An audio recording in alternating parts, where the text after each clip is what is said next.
लोगों ने सभी इतने रिश्तेदारों को, इनके परिवार वालों को, इनके भतीजों को, इनके सालों को, इनके चीजों को, सबको हरा दिया भाई साहब। रिटायर कर दिए, सारे घर पे बैठे हैं हार के, और नए लड़के लड़कियों को मौका मिला है। 117 में से 92 सीटें जीतकर आपके सामने खड़ा हूं, आपका बेटा।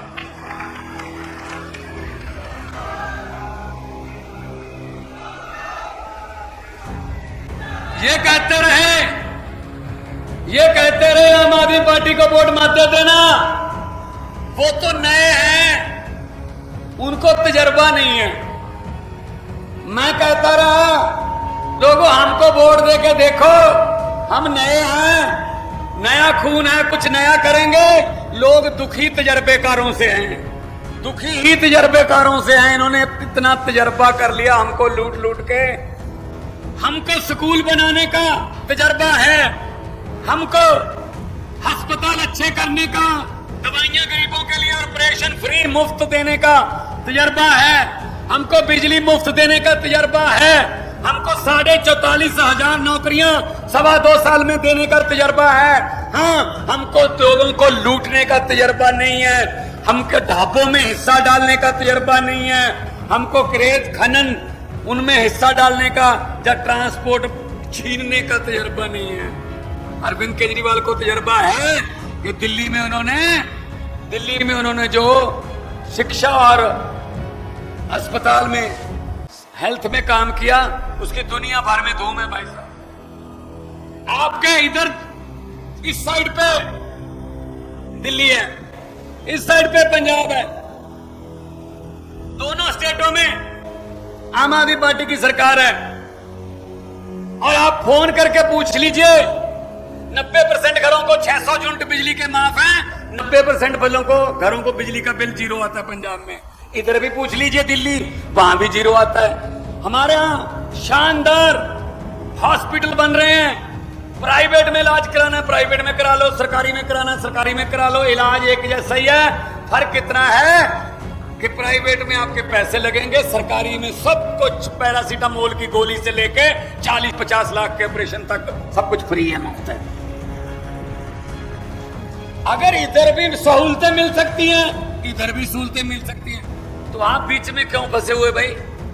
आप भी निकल जाओ बीच में से। ठेका ले रखा है इनको वोट देने का। 78 साल हो गए, 78 साल हो गए देश को याद हुए। अमेरिका वाले मंगल ग्रह पे प्लाट काटने की बात सोच रहे हैं कि मंगल ग्रह के पे प्लाट काटेंगे, और हमारे से अभी कलैत के सीवरेज के ढक्कन पूरे नहीं हुए। अभी तक सीवरेज के ढक्कन पूरे नहीं हुए, अजय तक पिंडा दिया समस्यावां पूरा नहीं हुई। पिंडा दे छप्पर टोपे उठी खड़े हैं। कहां गया देश? 78 साल हो गए, कहां चले गए हम? और हमारे बच्चों को खट्टर साहब कह रहे हैं रशिया चले जाओ। शर्म आनी चाहिए इनको। रशिया जाके फौज में भर्ती हो जाओ, उनकी जंग लगी हुई है यूक्रेन के साथ, उनको फौजियों की जरूरत है। ये बात कह रहे हैं आपके बच्चों के लिए। मैं हैरान हूं इन पर। कभी अपना बेटा या अपना भतीजा भेजोगे वहां? हमारे बच्चों को कह रहे हैं जंग में शामिल हो जाओ, नौकरी नहीं दे सकते। शर्म आनी चाहिए यार इनको। फिर भी इनका बटन दबाओगे,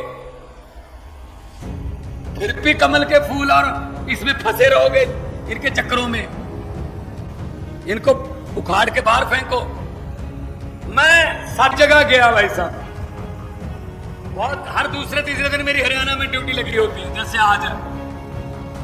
मैं रानिया गया, मैं सिरसा गया, मैं फतेहाबाद गया, मैं किलियावाली गया, मैं नारायणगढ़ गया, मैं पेवा गया, मैं मुरथल गया, मैं भिवानी गया, मैं चरखी दादरी गया, मैं आपके पास आज आया हूं। इसके बाद जाखल जा रहा हूं, अगले दिनों में नरवाना आऊंगा, फिर कूला चीका जाऊंगा, मैं अगले शाहबाद भी जाऊंगा। मेरे ख्याल में इतने तो आपके मुख्यमंत्री को नहीं पता होगा शहरों के नाम कि हरियाणा में इतने हैं भी। मैं जहां भी गया लोगों ने एक ही बात बोली, जी हमारा पीछा छुड़वा दो भाजपा वालों से, किसी ना किसी तरीके से हमारा पीछा छुड़वा दो। मैंने कहा जी हम तो जरिए ही बन सकते हैं, पीछा तो आपको खुद को छुड़वाना पड़ेगा। झाड़ू वाला बटन दबाकर आपका पीछा छूट जाएगा भाई साहब। पहले दिल्ली और पंजाब में ऐसे था, अब हो गया, ठीक हो गया वहां। ये कहते रहते ना मोदी, डबल इंजन सरकार चाहिए। हरियाणा में भी डबल इंजन बन गई थी, फिर बीच में एक इंजन खराब हो गया, वो खट्टर, वो इंजन कहां गया? एक और इंजन ले आए पता नहीं कहां से। भाई साहब, देश को डबल इंजन की नहीं, प्रदेश को, किसी भी प्रदेश को डबल इंजन की नहीं, नए इंजन की जरूरत है, नए इंजन की। अब तो डीजल वाले और कोयले वाले इंजन भी रिटायर हो गए, इनको भी रिटायर कर दो। डीजल कोयले वाले इंजन है ये, नए इंजन लेके आओ, नए इंजन, नए लड़के लड़कियां, अच्छे नवे, नवा खून, नवे विचार, नवी पार्टी, फिर काम बनेगा भाई साहब। वरना इनके खून में भ्रष्टाचार इतना भर गया है कि ये ना चाहते हुए भी रिश्वत ले लेते हैं, और हमारा भी इतना इनसे मन भर गया है। एक बार क्या हुआ, मैंने एक सीडी में किया था ये, जब मैं आर्टिस्ट के तौर पे था, कि नेताओं की झूठ बोलने की आदत को लोगों ने कितना अपने खून में बसा लिया कि नेता हैं, झूठ ही बोल रहे होंगे। तो एक बार क्या हुआ, दिल्ली से 30-40 नेता मनाली घूमने के लिए निकले। अच्छी बस उन्होंने किराए पे ली, एसी बस, और सिक्योरिटी जो थी वो सड़क पर लगाई, अपने साथ गनमैन नहीं रखे, कहते प्राइवेसी रहती है। जा रहे हैं अंताक्षरी गाते हुए 40 नेता देश के बड़े बड़े। हमारे देश के नेताओं पर हमारा कितना यकीन रह गया कि झूठ बोलते होंगे, ये सुनना, बता भी देना। भगवंत मान आया था कलैत में, ये कह के गया था। जा रहे हैं ये करनाल से होते हुए, पिपली होते हुए, शाहबाद अंबाला होते हुए, पंजाब में राजपुरा के पास जैसी पंजाब में एंट्री हुई, राजपुरा से 10 किलोमीटर पहले बस एक गड्ढे में पलट गई। वहां किसान कोई खेतों में काम कर रहा था, कसिया था उसके पास, उसने ऊपर मिट्टी डाल दी।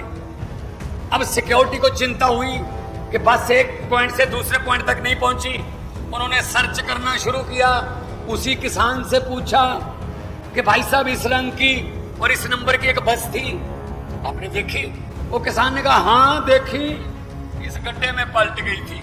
कहते अब कहां गई? कहता मैंने ऊपर मिट्टी डाल दी।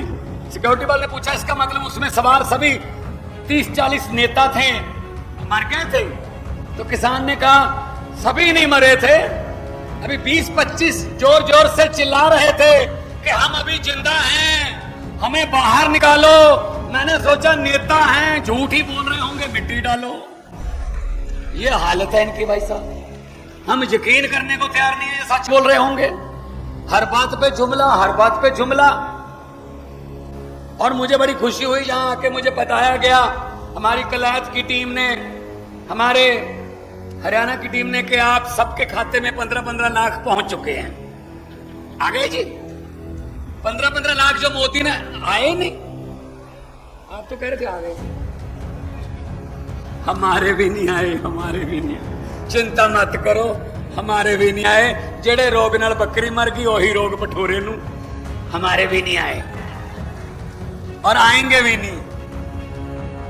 15 लाख की बात छोड़ो, जो हमारे घर में 2-4 हजार रुपये इमरजेंसी के लिए रखे हुए थे, नोटबंदी करके वो भी ले गए निकल के।